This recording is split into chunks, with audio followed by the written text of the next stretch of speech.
வானத்திலே ஒளி வீசி வளரும் வெண்மதி தாய் பாதத்திலே எழில் காட்டி இருப்பதும் என்ன?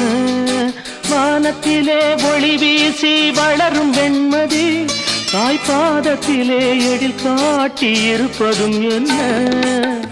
ஞானத்தை படைத்த தேவன் தாயல்லவா, ஞானத்தை படைத்த தேவன் தாயல்லவா, அன்னை தாழ் பணிந்த வெண்மதியின் நிலையை சொல்லவா? கோடி விண்மீன் வானத்திலே கண்டேனம்மா, அது கோடி ஒன்றாய் திருமுடியில் நின்றதேனம்மா.